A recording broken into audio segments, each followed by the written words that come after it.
வணக்க மக்களே, இன்னைக்கு நாம என்ன பார்க்க போறோம்னா, கடைசி ஓவரில் சம்பவம் செய்த ரிங்கு சிங். இந்தியா சரித்திர சாதனை வெற்றி, படுதோல்வி அடைந்த ஜிம்பாப்வே அணி. அதாவது T20 உலகக்கோப்பை கிரிக்கெட் போட்டியில் இந்திய அணி சாம்பியன் பட்டத்தை வென்றதை அடுத்து விராட் கோலி, ரோஹித் சர்மா, ஜடேஜா ஆகியோர் ஓய்வை அறிவிச்சிருக்காங்க.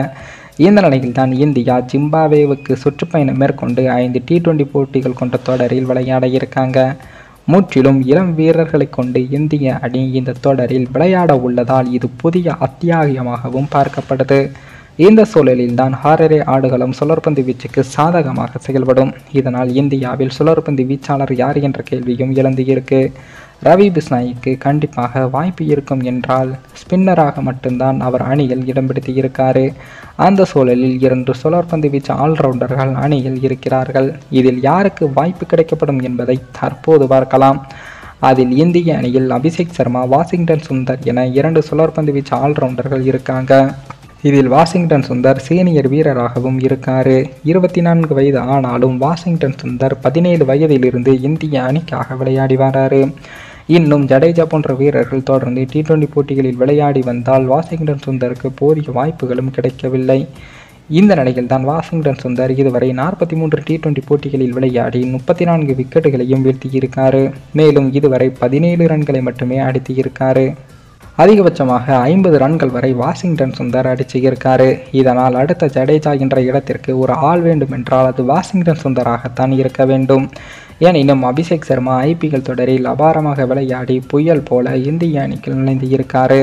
இதுவரை இந்திய அணிக்காக ஒரு சர்வதேச போட்டியிலும் அபிஷேக் சர்மா அவர்கள் விளையாடவில்லை. ஆனால் அபிஷேக் சர்மா தொடக்க வீரராகவும் சுழற்பந்து வீசக்கூடிய பவுலராகவும் இருக்காரு. இதனால் இவர்கள் இருவருக்கு யாருக்கு வாய்ப்பு கிடைக்கும் என்ற ஒரு கேள்வியும் எழுந்து இருக்கு. இந்த நிலையில் தான் ஜிம்பாப்வே அணியுடன் 5 போட்டிகள் கொண்ட T20 தொடரில் பங்கேற்க உள்ள நிலையில் முதல் T20 போட்டியானது இன்று நடைபெற இருக்கு. இந்த தொடருக்கு முன்னதாக தற்போது வார்ம போட்டியிலும் களமிறங்கி இருக்காங்க நம்ம இந்திய அணி வீரர்கள். அப்படி சமீபத்தில் நடைபெற்ற வார்ம போட்டி ஒன்றில் டாஸை வென்ற இந்திய அணி பவுலிங்கை தேர்வு செய்ய அதன் பின் பேட்டிங்கில் களமிறங்கிய ஜிம்பாப்வே அணியானது நன்றாகத்தான் விளையாடி இருக்காங்க. பிரைன் பேனர், ஜிக்கந்தர் ராசா, ஜனத்தன் கிரகம்பெல் உள்ளிட்டோர் சிறப்பான பேட்டிங்கை வெளிப்படுத்தி ஜிம்பாப்வே அணிக்கு 20 ஓவர்கள் முடிவில் 172 ரன்களையும் சேர்த்து கொடுத்தாங்க.